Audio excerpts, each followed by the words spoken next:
Le Seigneur a besoin de chacun de nous dans sa maison. Et le Seigneur est en train de déstabiliser beaucoup de règles humaines, sociales, physiques, spirituelles, familiales, financières, politiques. Tout y passe. Et gloire à Dieu pour ce que tout y passe.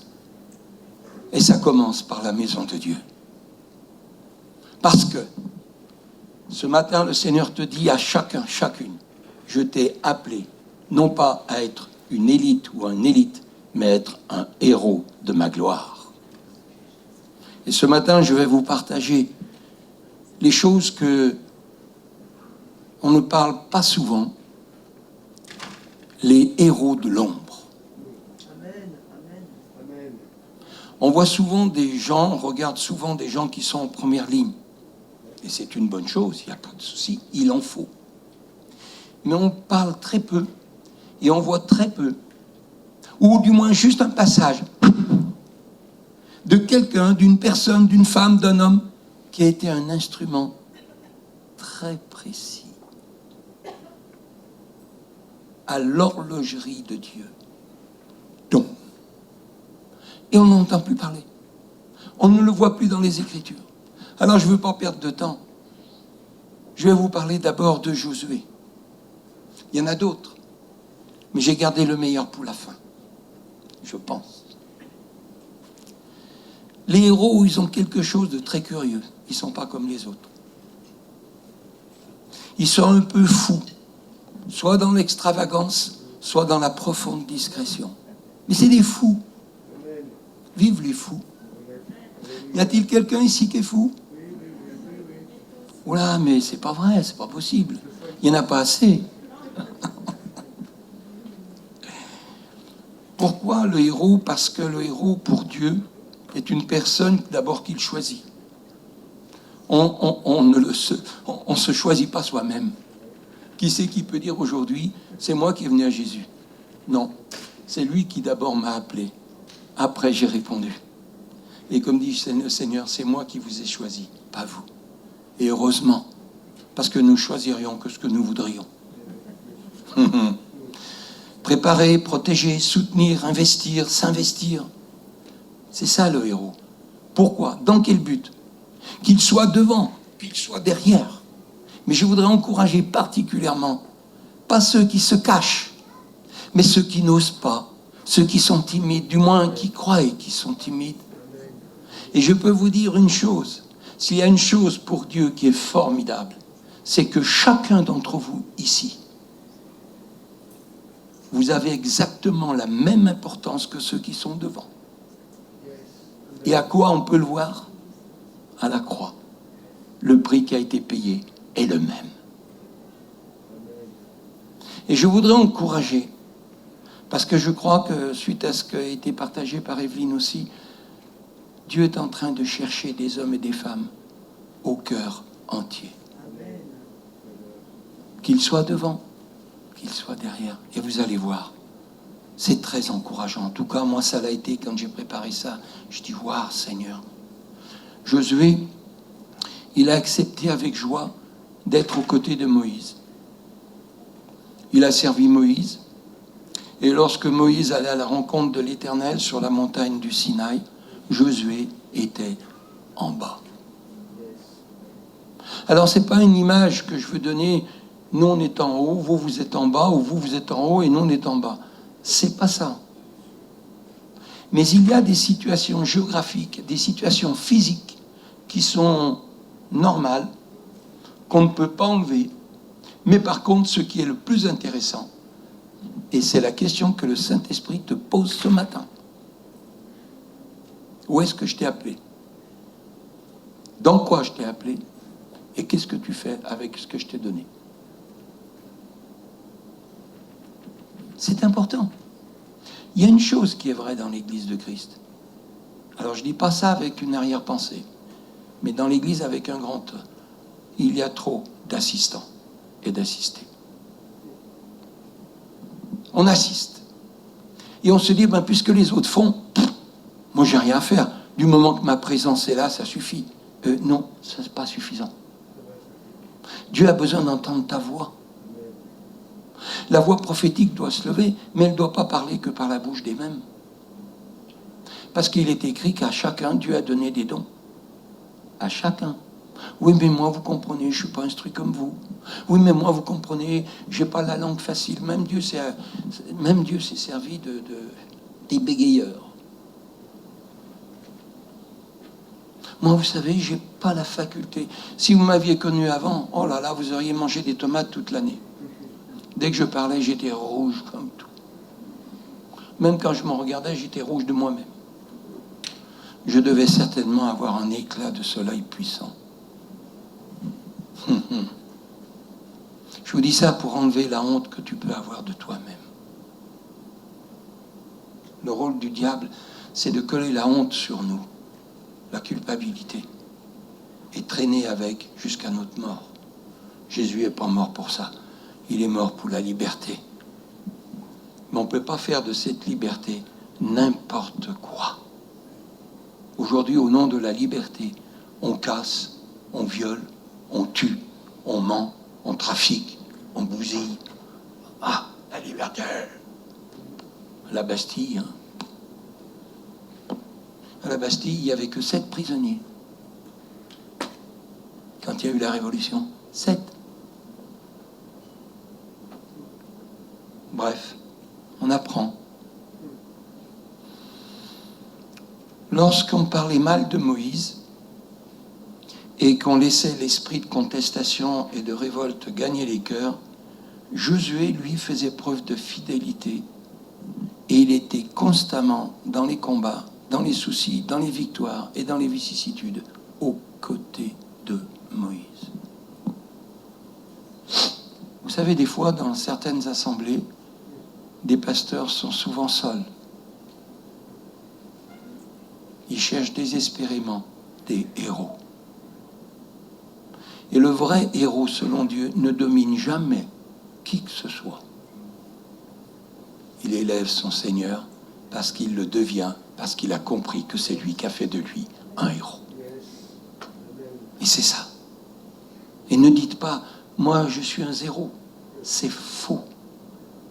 Parce que devant ce zéro, même si tu en étais un, il y a le 1 qui s'appelle Jésus. Alors déjà, puissance 10 dès le départ. 10, 100, 1000, 10 000, 100 000, 1 million, etc. Jésus est devant. Et si Jésus est devant, qu'il règne dans nos vies, qu'on le laisse gouverner, avant la fin de l'année, il y aura des héros tous azimuts.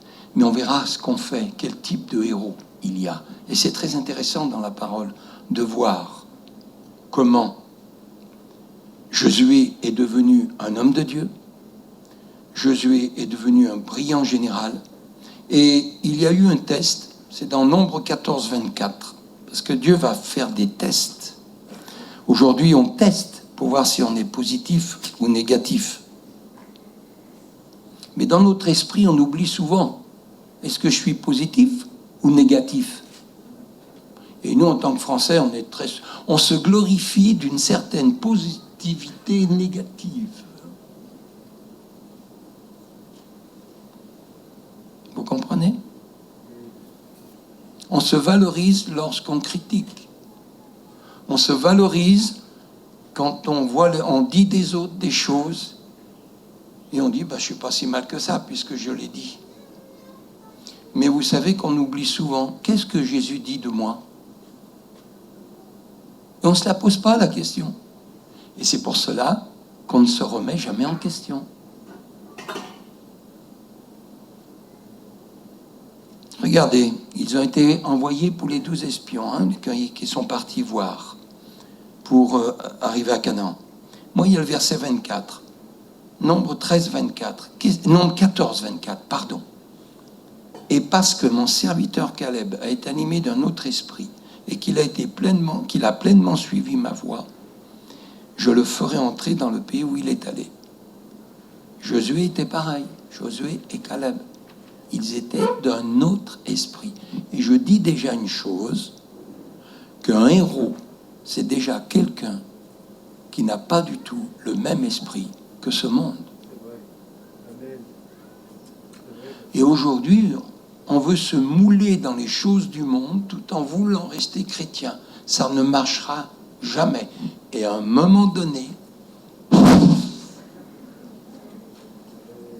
eh oui, celui qui aime le monde et les choses qui sont dans le monde, l'amour du Père n'est pas en lui. C'est incompatible.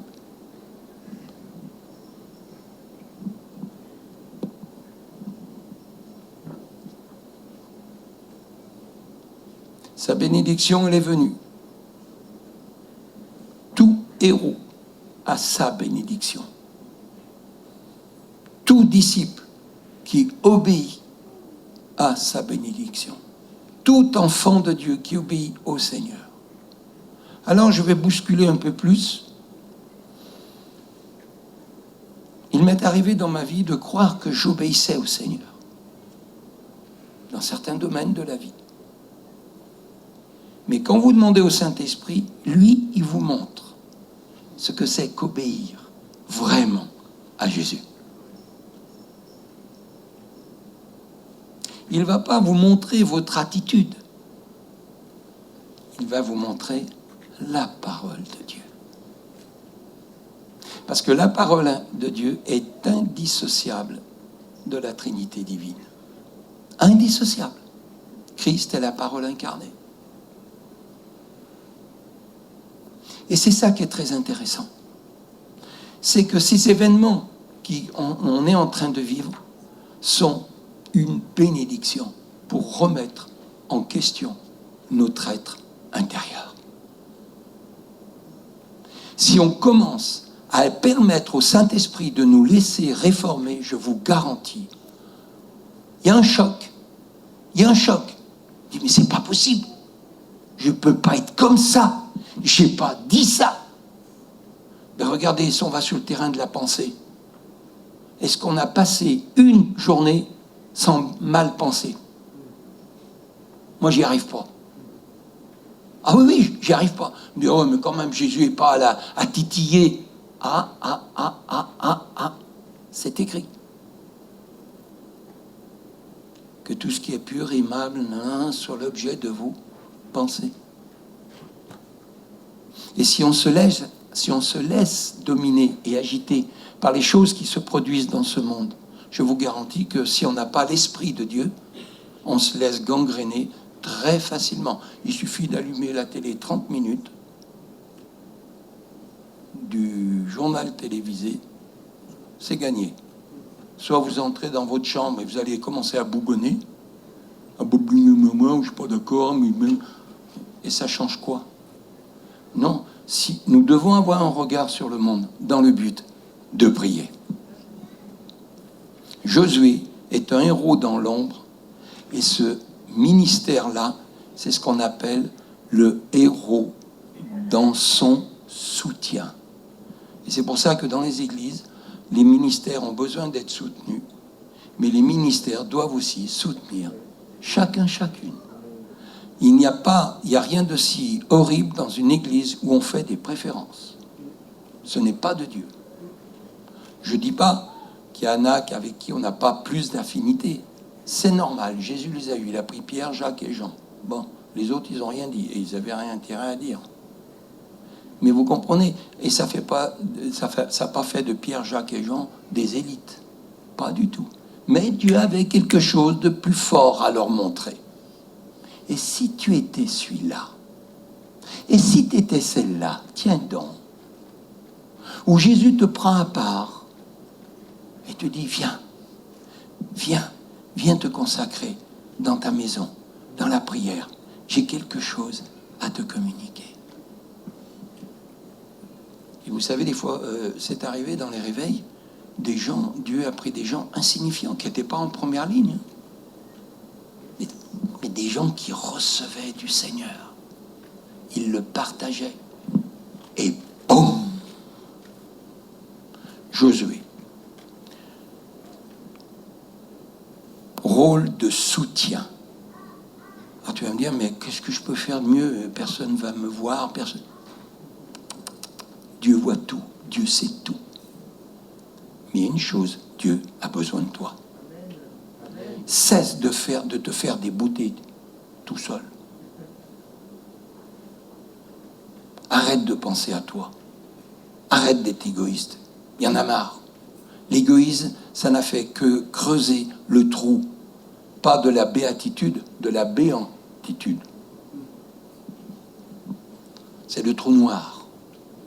Et on est dans une société où on pense qu'à moi. Un deuxième exemple. Ah, celui-là, vraiment, je dis, tiens, c'est dans 2 Samuel 6. Il s'appelle Obed-Édom de Gath. Mais qui c'est celui-là? Ben, il a fait quelque chose de formidable. Quand on lit de 6 à 12, 2 Samuel 6, oui, je ne me trompe pas, c'est ça, 6 à 12, lorsqu'ils furent arrivés à l'ère de Nakon, qui veut dire frapper, Uza étendit la main vers l'arche de Dieu et la saisit parce que les bœufs la faisaient pencher. Uza n'était pas lévite.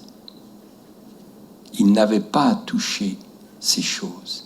Ce qui fait dire que dans l'Église, chacun doit être à sa place. On n'a pas à jouer au prophète, au pasteur, au docteur ou à tout ce que vous voulez. On doit savoir ce que Dieu nous a donné et pratiquer ce que Dieu nous a donné. Ni plus, ni moins. Et si Dieu veut faire évoluer les choses, il va les faire.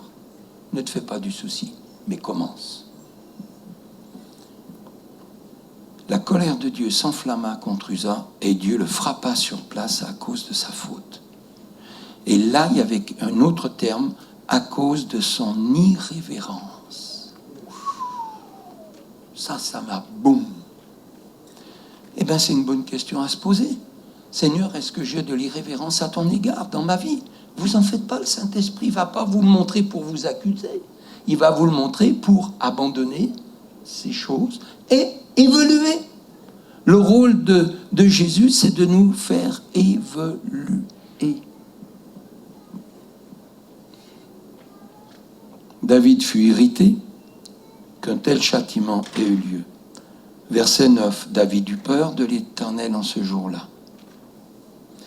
Verset 10, il ne voulut pas retirer l'arche et elle est restée 3 mois chez un homme où on l'a conduit dans la maison d'Obed-Édom de Gath. Et au verset 12, l'Éternel bénit Obed-Édom et toute sa maison. On vint dire au roi David, l'Éternel a béni la maison d'Obed-Édom et tout ce qui est à lui à cause de l'arche, à cause de l'arche. C'est un incident malheureux. Et c'est pas parce qu'on est sous la grâce qu'on peut se permettre de faire ou dire des choses qui vont au-delà du métronome que Dieu nous a donné.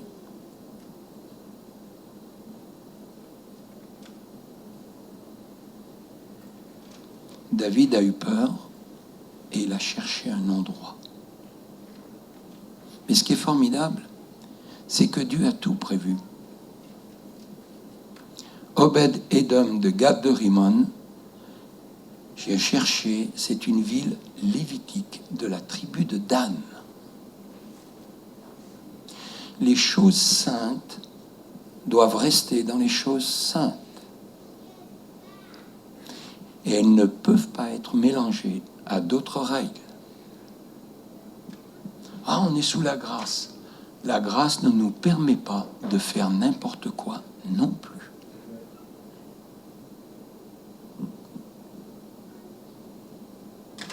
Cet homme se porte volontaire. Personne ne le connaissait. En tout cas, la Bible n'en parle pas. Il est arrivé là. Dieu l'avait mis là. Et c'était pas n'importe qui finalement. Il garde l'arche dans la maison pendant 3 mois. Il en prend soin. Là aussi, nous avons chacun le même ministère. Vous savez lequel? Prendre soin des uns des autres. On dit, ouais, mais c'est pas toujours facile. Ça coûte quoi un coup de fil? Ça coûte quoi un petit coucou? Même si c'est pas le printemps. Ça coûte quoi? Alors aujourd'hui, c'est très difficile. J'ai quelqu'un qui m'a écrit de Martinique et qui m'a dit « Oh là là, il y en a marre, hein. Vivement qu'on se voit, qu'on se fasse des gros câlins. » Ben oui, c'est terrible.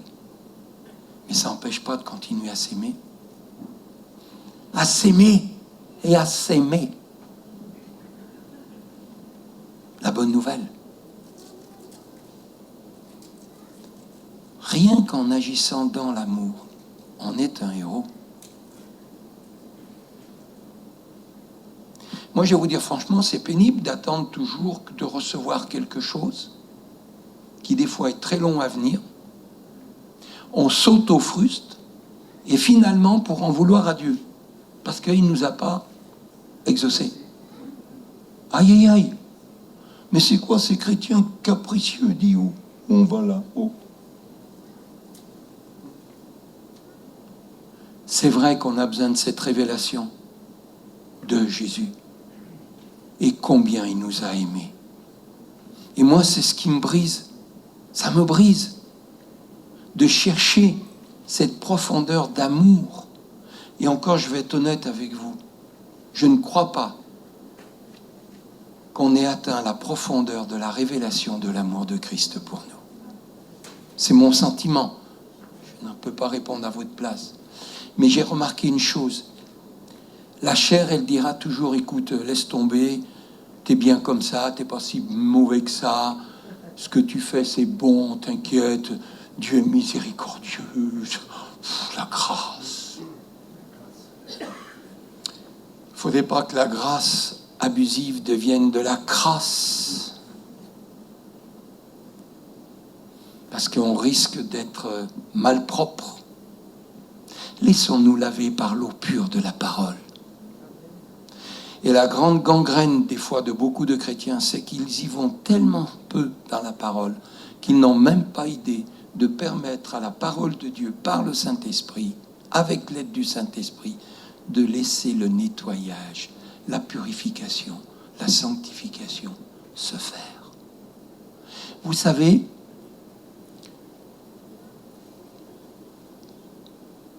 souvent on dit « Ah, j'y vois pas clair. » Je vais prendre une douche.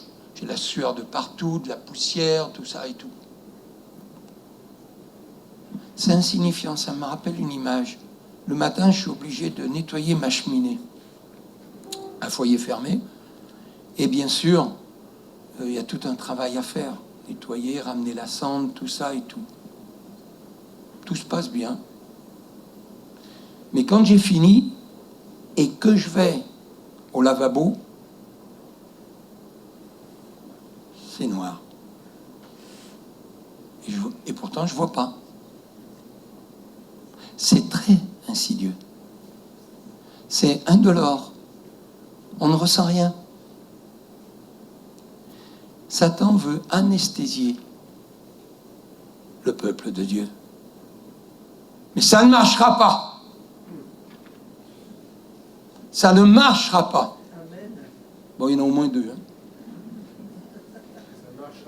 3, 4, 5. Bravo, t'as raison, mon petit. Ben oui. Mais c'est...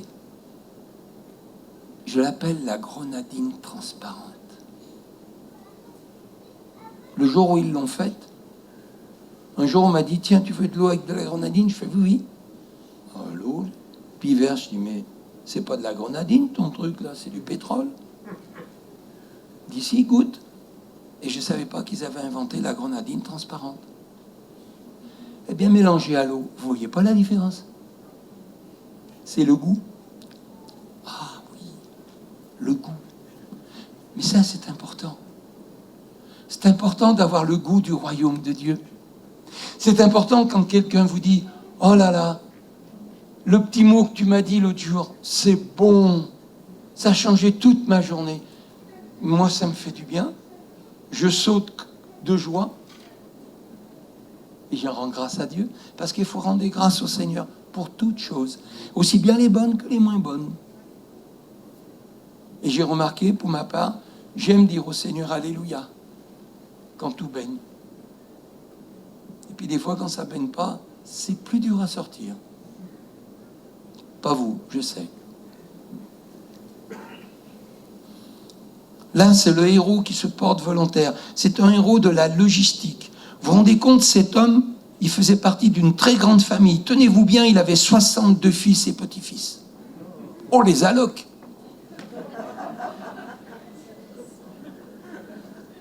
Il faisait partie des 93 portiers du tabernacle. Vous trouvez ça dans 1 Chronique 26, 8 à 12, quand David a fait la répartition de la charge. Et il avait au verset 15 la porte méridionale, le côté où le soleil se lève. Oh mon Dieu, mon Dieu, mon Dieu, mon Dieu, mon Dieu. Waouh! Un héros, ça ne fait pas de bruit. Alors, comprenons-nous bien. Il y a le bruit constructif et il y a le bruit destructeur. Mais le héros, c'est toujours quelqu'un qui, au départ, va être très discret. Après, il le sera moins si Dieu le met sur la scène. Ça, c'est Dieu. Il n'a pas à avoir peur. Mais je vous encourage ce matin. Je vous encourage. Tu as un rôle. Tu as un rôle à jouer. Tu as une part à donner.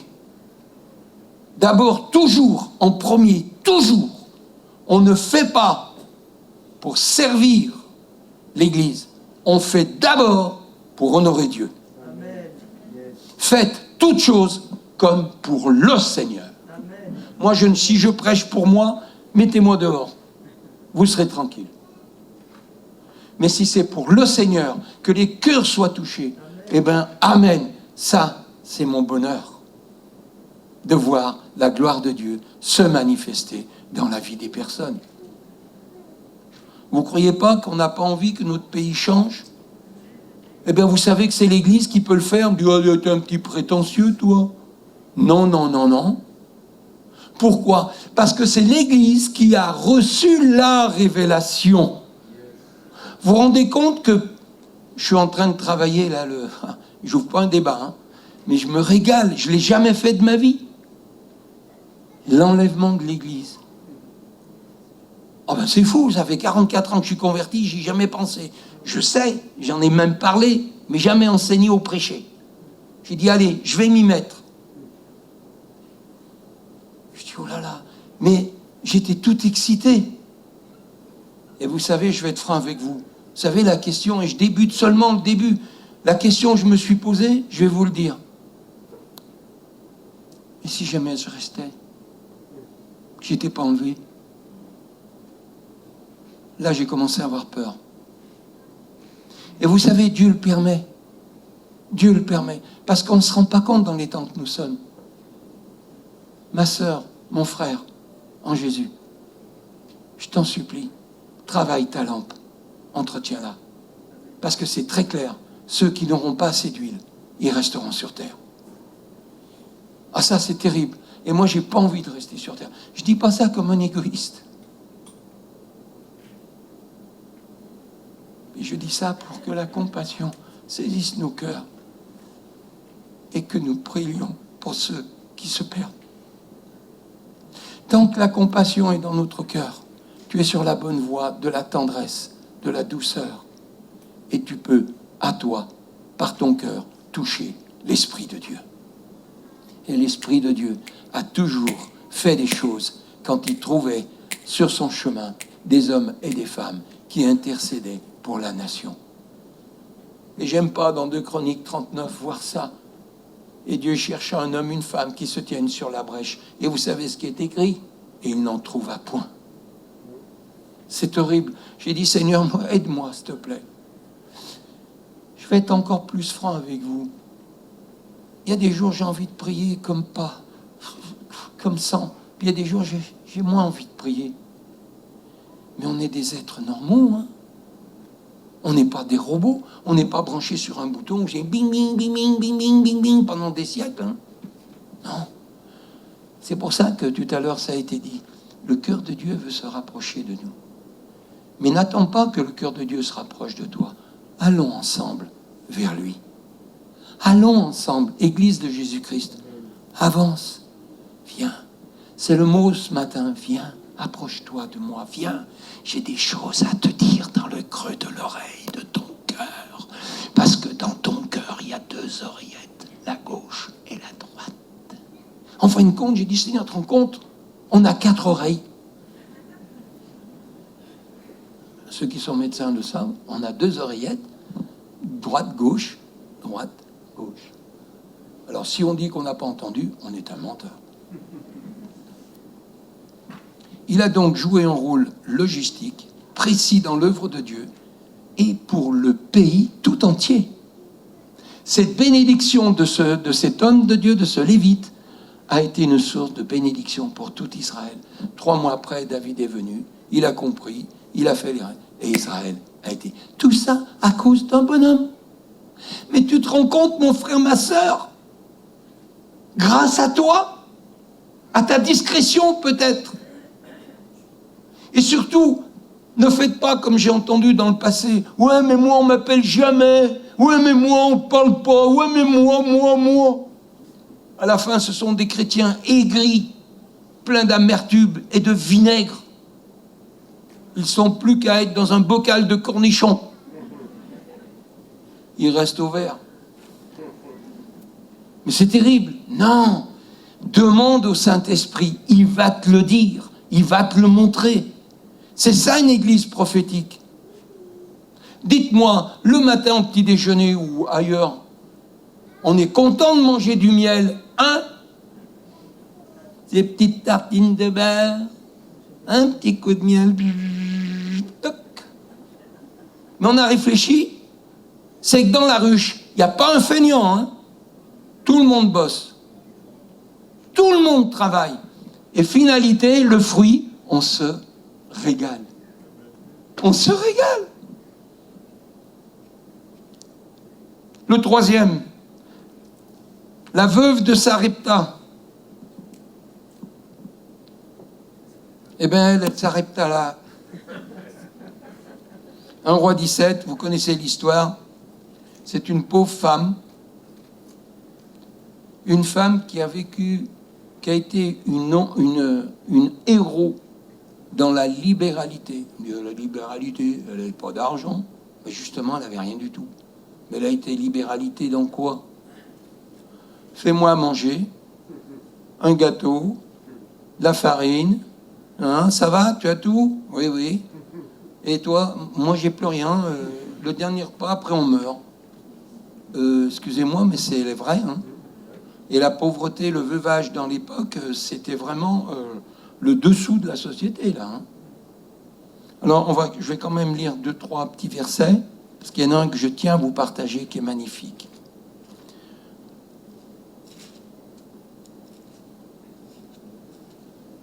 Voilà.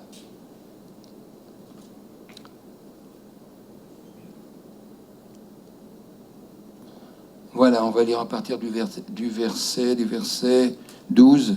L'Éternel, ton Dieu, est vivant. Je n'ai rien de cuit. Je n'ai qu'une poignée de farine, un pot et un peu d'huile dans une cruche. Je voudrais dire tout de suite quelque chose de très prophétique pour chacun de vous. Il y en a qui ont beaucoup d'huile. C'est la grâce, mais ils travaillent aussi pour ça. Si toi, tu te sens avec un peu d'huile, c'est suffisant pour changer toute une circonstance. Mais ne te contente pas, mon bien-aimé et ma bien-aimée, ne te contente pas de cette petite cuillère d'huile. Jésus veut la multiplier. Alors, il dit, voici, je ramasse 2 morceaux de bois, je rentre chez moi, je prépare ça pour mon fils, nous mangeons, après quoi nous mourrons. Ça a été terriblement angoissant. C'est vrai, quand on voit des fois dans nos garages, dans nos sous-sols, dans le frigo, ça déborde. C'est-tu juste, on n'y mettrait pas sur le toit de la maison? Vrai ou faux? Excès de consommation. La peur. Et regardez ce qu'il lui dit Élie, verset 13. Ne crains point. Déjà là, Dieu annonce la délivrance. Rentre, fais comme tu as dit. Seulement, prépare-moi d'abord cela avec un petit gâteau. Tu me l'apporteras, tu mettras du miel, la crème fraîche. Tu en feras, c'est la crème à l'huile en Bordeaux, elle est très bonne. tu me l'apporteras, tu en feras ensuite toi et ton fils. Puis après, bon, mais vous vous rendez compte ce que... Mais attendez, moi j'essaye de comprendre comment était Élie là. Élie, il sait à qui il a affaire. Et il ose lui dire de tout enlever pour lui. Non mais attendez. Vous me direz que le plus sensé, il dit, mais vous êtes fou, qu'est-ce que tu fais, Élie? Tu vois bien qu'elle a rien à manger. Moi je le vois bien, et alors? Oh ben t'es gonflé. Oui, mais l'Éternel avait parlé. Là, je voudrais faire une parenthèse. Un vrai héros, c'est quelqu'un qui s'entend de la voix du Saint-Esprit. Et ça, c'est impératif pour l'Église de Jésus-Christ. Moi, en tout cas, je le vis, j'apprends, je suis vraiment le bébé à l'école de l'Esprit, parce que je me dis aujourd'hui, dans les temps qui courent, si on n'est pas attentionné à la voix divine, on va être terriblement déçu.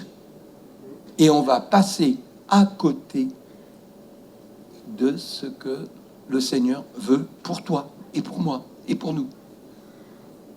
Regardez, car ainsi parle l'Éternel. Moi j'aime, quand le Seigneur a parlé, c'est irrévocable.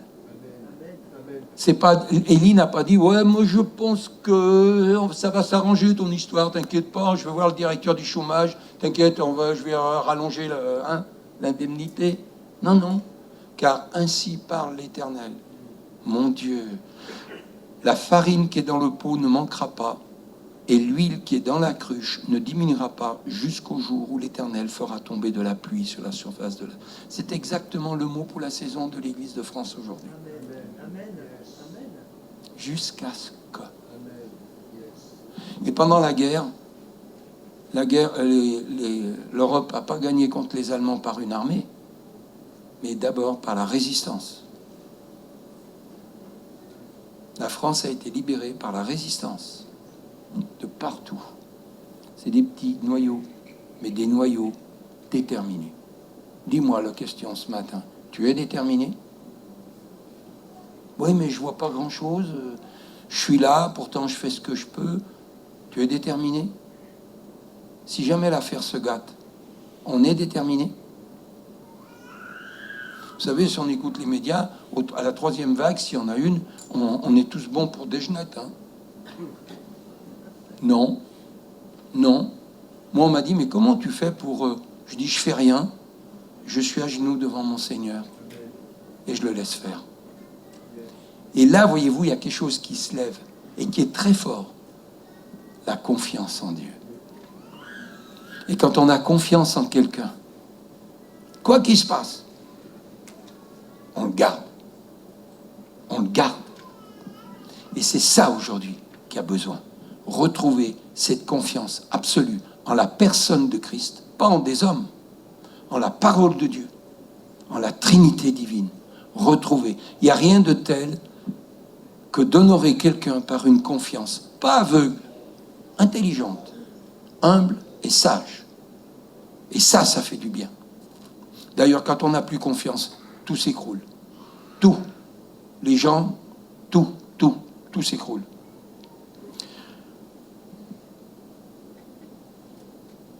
Élie, ce qui est très intéressant, c'est qu'Élie, au départ, ne savait pas qu'il allait tomber chez une femme. Vous avez remarqué que la première convertie d'Europe, c'est une femme. La dame où Dieu l'a envoyée, c'est une veuve en plein désert. Et là, il y a quelque chose que j'aimerais soulager ceux qui n'en peuvent plus du confinement. Si on peut battre Élie, on va voir.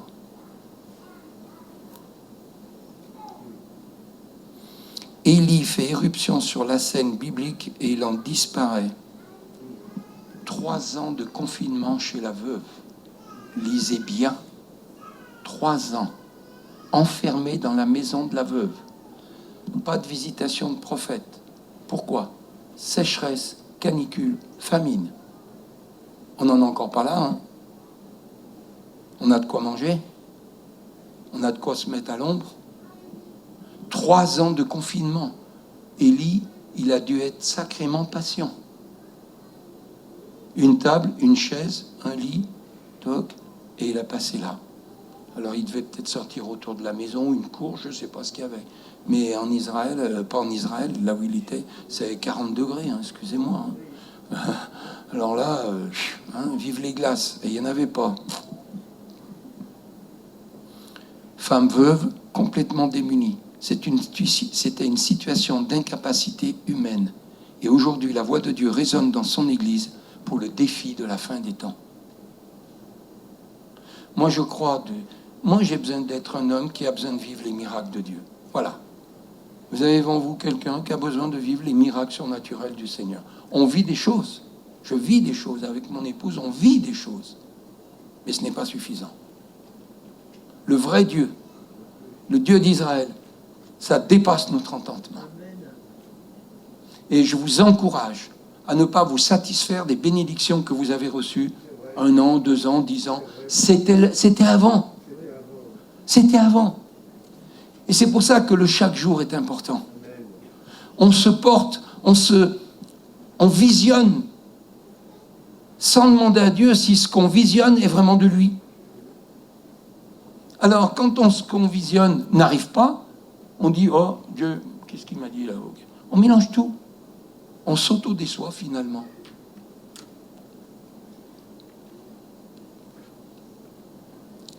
Une troisième personne.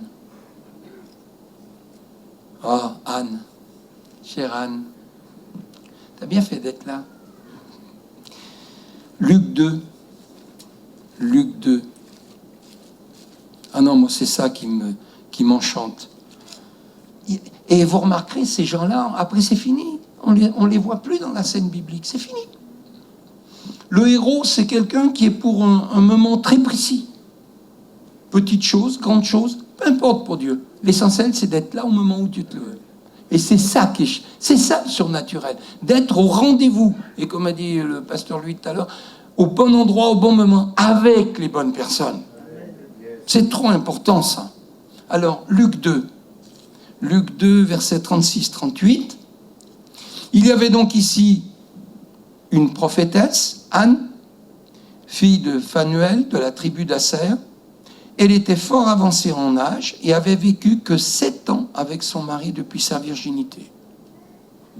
Je tiens à souligner que cette femme n'a pas pleuré, elle ne s'est pas plainte. Alors attention à ce que je dis. Quand on perd quelqu'un, la douleur est là. Et chrétien ou pas, la douleur est là. Mais elle n'a pas, comment dire, moi j'ai connu des gens qui ont entretenu cette douleur pendant des années. Et Dieu les a mis de côté après. Pourquoi? Parce qu'ils se nourrissaient de cette douleur. Nos douleurs, nous devons les donner à Jésus.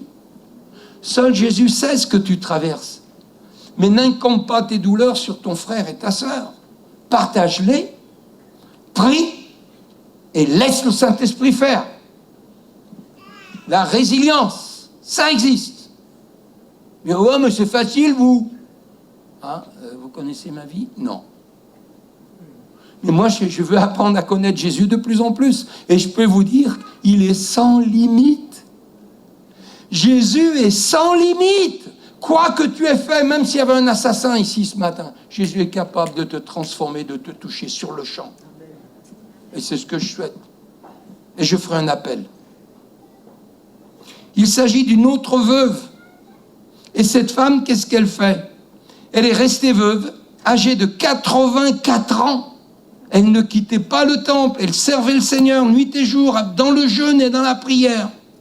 My God! Étant survenue, elle aussi, et c'est ça que j'aime, étant survenue.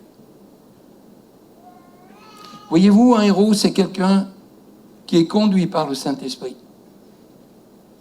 Dieu a parlé à Simeon, Dieu a parlé à Anne.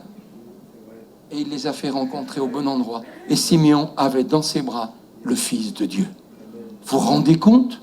Et ouais, bon, mais alors, ah bon?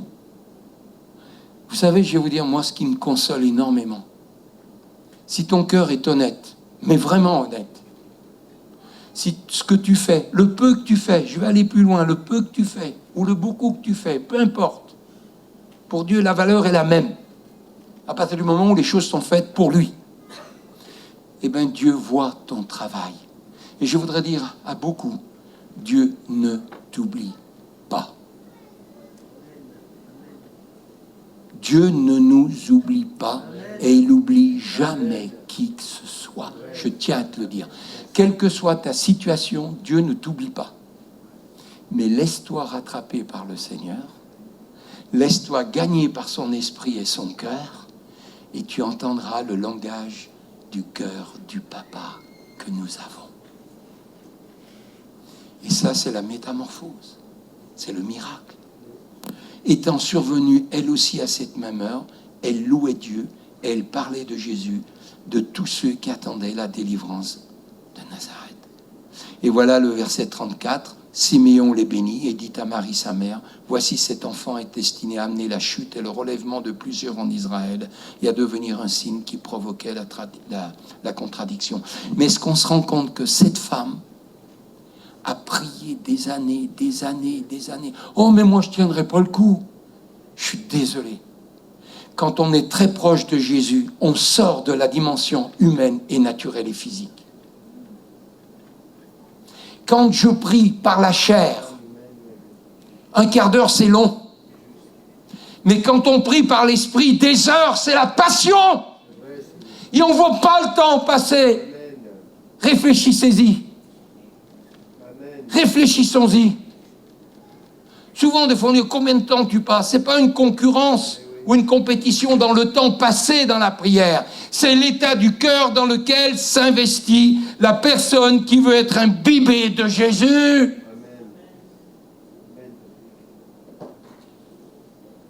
J'ai fait un mur de lamentation chez moi. Dans un coin de ma chambre en bas, je me mets contre le mur, le visage contre le mur. Et je ne bouge plus. Pauvre tapisserie. Oui, mais voilà. À un moment donné, tu ne supporteras plus d'être comme tu es. Ça, c'est le signe que le Saint-Esprit est au travail. Dis-moi, si tu es converti depuis des années et que tu es toujours le même, correct, gentil, sans histoire, tu n'es pas normal. Je n'ai pas dit qu'il faut avoir des histoires. C'est pas ce que je veux dire. Sans histoire, je m'entends. Ça veut dire quelqu'un qui est... On lui demande ça, il le fait. Non, il est serviable, tout. Sans histoire. Jésus va changer tout ça. Il va ébranler l'intérieur. Et il est déjà en train de le faire et de commencer depuis un moment. Et Dieu permet des circonstances telles que nous les connaissons aujourd'hui qui ne sont pas compatibles avec notre entendement. Alors qu'est-ce qu'on fait? On ronchonne, on râle, on rouspète, on ne comprend pas, on juge, on critique. Non mais attends, je vais vous faire rire, je peux? Bon. J'ai un endroit où je vais chercher un peu du bois pour la cheminée. Et pas plus tard que vendredi, hein. J'étais là, avec ma petite hache, tout, machin, je mets dans la bagnole, tout ça. Puis d'un seul coup, un gars avec une Clio qui arrive. Puis il s'arrête. Il dit bonjour, très poli, il descend la vitre. Il dit, alors, c'est bon les palettes? Ça brûle?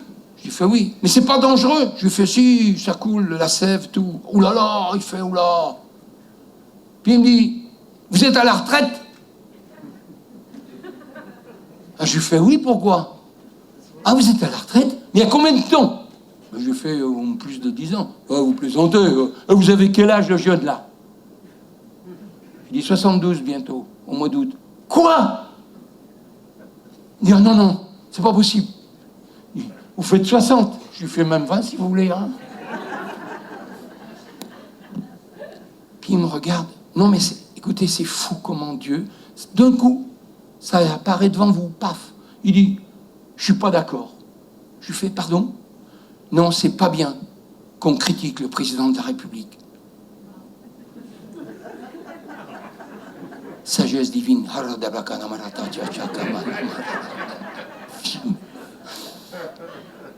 Je lui dis oui, vous avez raison. Vous avez raison.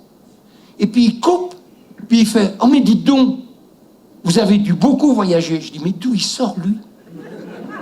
C'est un devin en Clio. Je lui dis, oui, on était en Afrique, comme ça. Oui, parce que je suis pasteur. Pasteur? C'est comme les curés. Je lui fais, si vous voulez, un parallèle. Attendez, mais c'est le choc, là. Il me regarde. Il me dit, oui, vous savez, je vois à votre tête, vous êtes un brave gars. Mais j'ai failli pleurer. Je lui dis, retiens-toi, Patrick, retiens-toi, enfin, on est dehors. Il me dit, je vois, vous avez bon cœur. Il me dit, mais, et vous savez pas la fin? Ah non, mais je dis, c'est un ange en voiture, pas possible. Il me dit, l'important, c'est la foi. Et il est parti. Oh, la palette. Je dis, mais Seigneur, mais d'où il sort? D'où il sort? Oh, joli. Oh, je sens que ça brûle, là, ça brûle. Oh, t'es encore plein de sève, lui.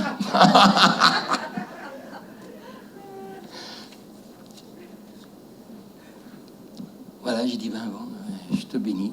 Ok. Tout content, tout content. Moi, j'étais impressionné. J'ai dit, ben, et ça m'a fait réfléchir, cette blague. J'ai dit, ça veut dire qu'un jour, Jésus peut présenter devant toi quelqu'un sorti de nulle part pour tester ton cœur. Et c'est surtout quand il m'a dit, mais on n'a pas parlé de ça. Non, c'est pas bien. Moi, je suis pas d'accord. On critique le président, mais il fait ce qu'il peut. Alors moi, vous savez, oui, c'est vrai, il fait ce qu'il peut. Je laisse le soin à Dieu de penser ce que je pensais. Et je me garderai bien de le dire. Non, je peux vous dire que j'ai changé de ce côté. Dieu m'a changé beaucoup. J'ai compassion et je respecte. Parce que mon père nourricier, il me disait souvent, quand les gens critiquaient ce qu'il faisait et tout, bien faire et laisser braire. J'ai mis longtemps à comprendre. Oh, après, j'ai trouvé. Les ânes, il n'y a que les ânes qui braillent. Un héros dans l'ombre a toujours sa bénédiction, et cette bénédiction, elle l'a eue, Anne. Elle l'a eue. Est-ce que vous vous rendez compte? Avoir le Fils de Dieu dans ses bras? Mais je sais, qui c'est qui aimerait, honnêtement, allez, qui c'est qui aimerait voir Jésus aujourd'hui? En vrai? Bon, ben, peut-être qu'on a pris le risque d'une photo dans la semaine. Mais je suis sûr. Des fois, j'ai eu des gens qui sont venus à l'église dire, oh Patrick, cette nuit, si tu savais. Quoi, cette nuit? J'ai vu un ange. Oh. Je lui dis, non, c'est pas un ange que tu as vu. Il dit, pourquoi? Parce que si c'était un ange, quand on voit les choses surnaturelles, on ne plaisante pas avec. Hein. Et je crois que des fois, on se fait un film soi-même. Ben non. Alors, je vais garder le dernier pour la fin. Donc, Anne, effectivement, je termine. Elle a vu au bon moment, au bon endroit, les bonnes personnes, le sacrificateur, Siméon, porter Jésus dans ses bras. Et le Saint-Esprit lui confirmait, c'est le Messie d'Israël. Mais je ne sais pas comment elle a... Vous vous rendez compte, toutes ces années de veuvage ont dû partir. Et voyez-vous, des fois, quand on souffre, une bénédiction change tout. Une guérison change tout. Un changement de situation change tout. Et notre mentalité, complètement retournée. Et je termine par le dernier, parce que le dernier est impressionnant. Ouais, il n'a pas de nom. Il est pauvre et il est sage. Ecclésiaste 9. Ecclésiaste 9. 14 à 18. Je lis. Il y avait une petite ville avec peu d'hommes dans son sein. Un roi puissant marcha sur elle, l'investit et éleva contre elle de grands forts. Et il s'y trouvait un homme pauvre et sage qui sauva la ville. Ah bon? Par sa sagesse. Waouh! Et personne ne s'est souvenu de cet homme pauvre. Maintenant, je sais pourquoi on ne s'en est plus souvenu. Parce qu'il était pauvre.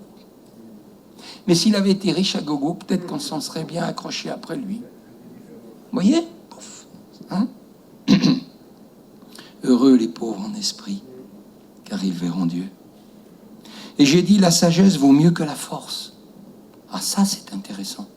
Cependant, la sagesse du pauvre, elle est encore méprisée, et même ses paroles ne sont pas écoutées. Mais, excusez-moi, mais c'est tout, Jésus. C'est Jésus. Il s'est fait pauvre, de riche qu'il était. Il s'est abaissé au niveau de notre humanité.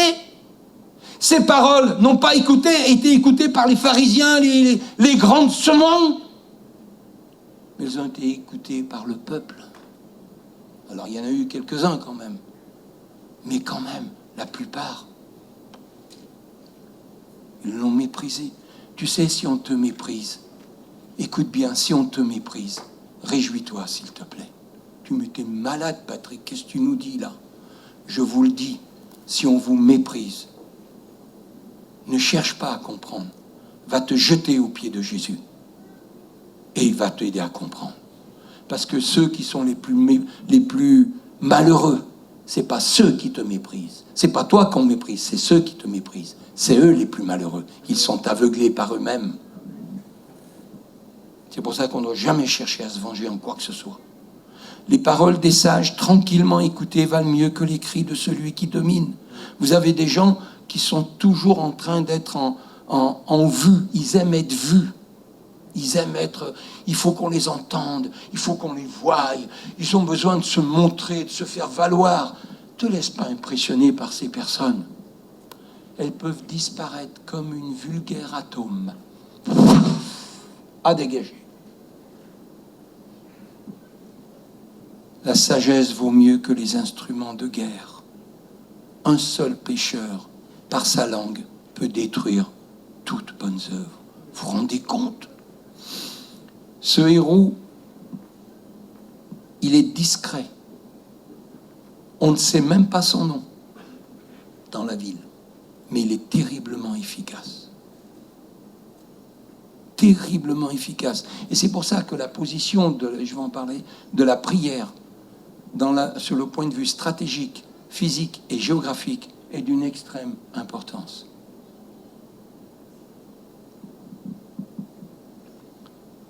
Ce héros est rempli de la sagesse surnaturelle de Dieu. Et malgré toute la puissance et les ressources du grand roi, ils n'ont pas réussi à anéantir une petite ville qui était sans ressources. Tout ça par la sagesse. Mais comment il a fait? Moi, ça me fait réfléchir, je vous le dis.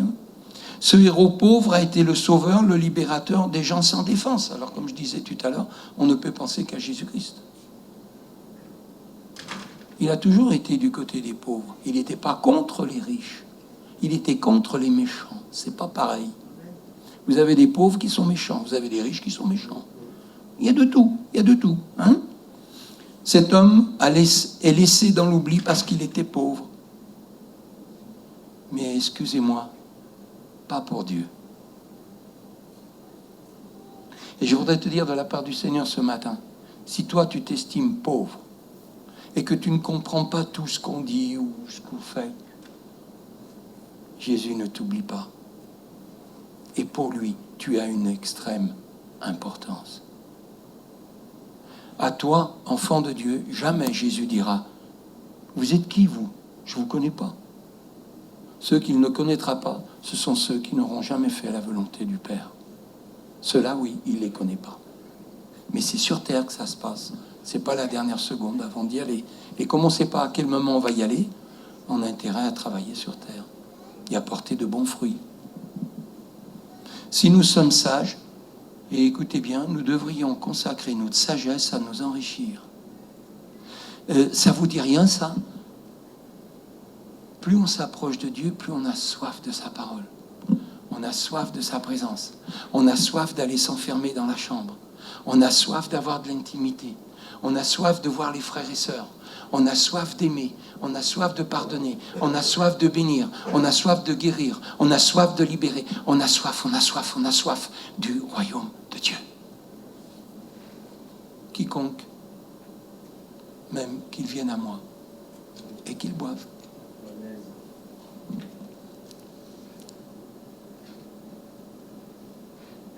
Et nous devrions apprécier les talents de ceux qui ne sont pas riches. Je vais vous dire en toute honnêteté, faisons attention de ne pas être influencés par les gens qui sont très riches. Alors je ne suis pas en train de dire, méfions-nous de ceux qui sont riches. Bon. La question, qui est-ce qui domine et qui guide ta vie? L'argent ou l'amour? Et Jésus n'est pas contre l'argent. Il est contre que l'argent devienne notre Dieu. C'est tout. Et c'est ça qui change tout. Et Jésus a besoin des riches comme des pauvres. Il n'y a aucun souci là-dessus. Il ne fait aucune différence. D'ailleurs, on a dit à la croix, il a payé le même prix. Et Jésus, dans 2 Corinthiens 8-9, il s'est fait pauvre.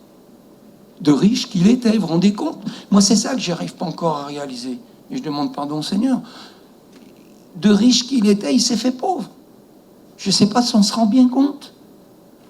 En tout cas, moi, j'ai besoin de me rendre compte encore davantage pour que je m'appauvrisse en m'enrichissant de lui et de ses richesses, pour qu'à la fin de ma vie, je puisse dire, par la grâce de Dieu, c'est plus Patrick qui vit, c'est Christ qui vit en moi.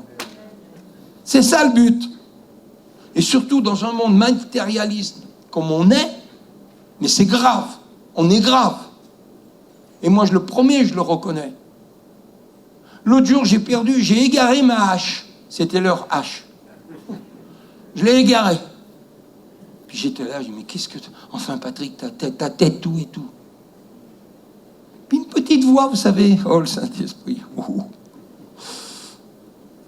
Alors, on est attaché à une simple petite hache.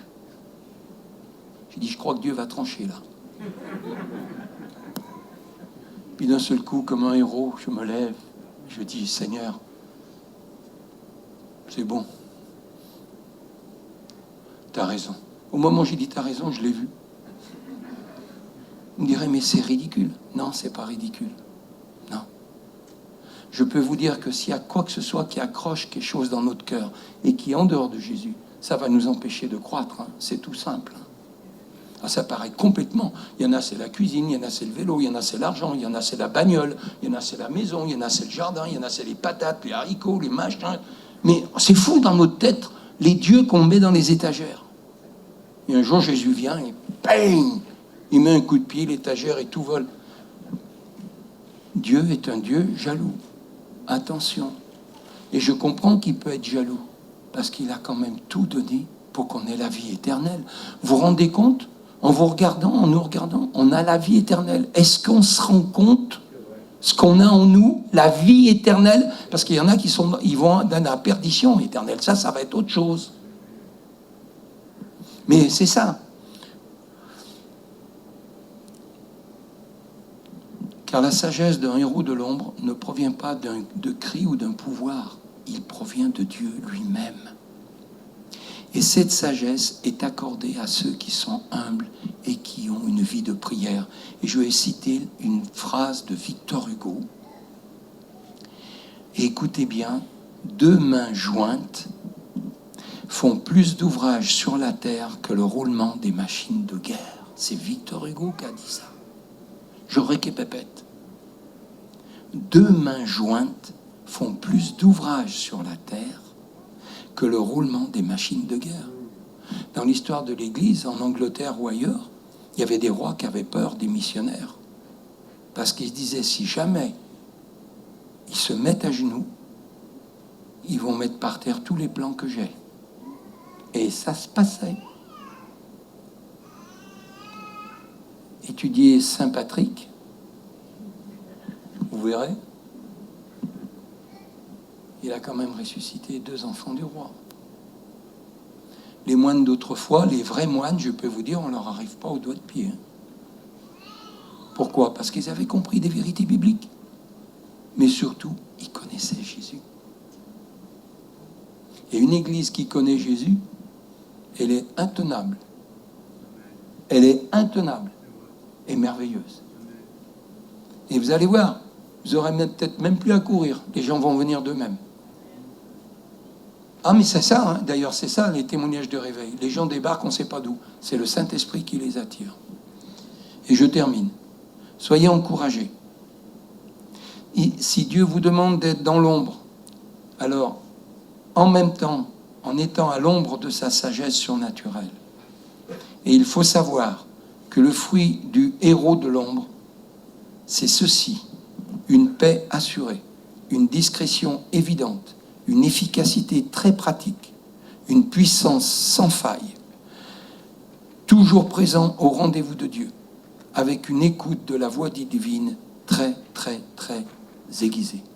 Et je termine cette phrase pour toi, mon frère, ma sœur: persévère à l'ombre du Tout-Puissant, le Seigneur ne t'oubliera jamais. On peut se lever, s'il vous plaît.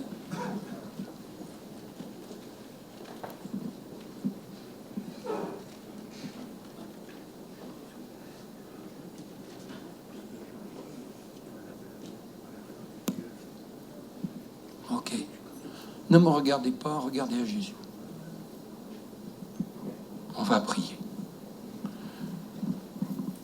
Notre Père, dans ce que tu nous as partagé ce matin,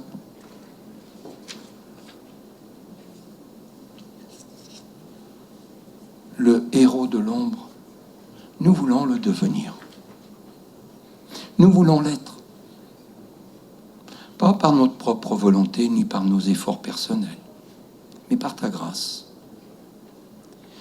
Et je prie que chacun, chacune, reçoive une dose d'encouragement comme jamais. Amen. Yes. Une dose de sincérité avec l'esprit de révélation. Au nom de Jésus de Nazareth, Fils de Dieu, qu'il y ait dans votre cœur une réalité de vous approcher d'une manière beaucoup plus catégorique, beaucoup plus énergique, beaucoup plus décisive, pour que vous tranchiez dans la réalité des choses que Dieu a préparées pour toi, mon frère, ma sœur, sans oublier personne. Sans oublier personne. Enfant compris. Enfant compris. Car nous croyons que les temps que nous vivons, notre Dieu, sont des temps déterminants pour l'histoire de l'Église finitive. Et nous ne voulons pas, Seigneur, notre Papa, quitter cette terre sans avoir laissé l'empreinte du Christ être marquée dans les vies, dans les familles, dans les foyers, dans les prisons, dans les rues, dans les hôpitaux, de partout. Et cette épreuve du Covid nous montre une chose, c'est que toute corporation sociale est indispensable à la société d'aujourd'hui. Et on a tous besoin des uns et des autres. Tous, sans exception. Les policiers comme le reste. Tout le monde. Nous avons des actes à faire, concrets. Combien de fois nous t'avons dit, Seigneur, oui, oui, je vais le faire. Oui, oui, je te promets. Où sont mes promesses? Où sont mes actes? Et Jésus attend toujours. Mais le temps passe. Et un jour, ce temps-là, il aboutira à quelque chose qu'on appelle l'enlèvement. Alors Seigneur, je te remercie d'encourager chacun, chacune. Chacun voit dans son cœur, dans son esprit et dans sa conscience. Mon bien-aimé et ma bien-aimée, tu sais où tu en es avec Jésus. On n'est pas là pour juger, voir, introspecter. Ce n'est pas notre rôle. Notre rôle, c'est de vous encourager, de vous fortifier très humblement, très simple. Et je vous bénis avec mon épouse. On veut vraiment vous bénir dans des choses très simples. Il y a des choses très puissantes. Eh bien, que le Saint-Esprit nous aide. Merci, Saint-Esprit. Merci Saint-Esprit de toucher mon cœur, ma vie, et à Dieu soit toute la gloire pour sa parole. Je vous aime et je vous bénis respectueusement dans le nom de Jésus-Christ. Amen. Amen.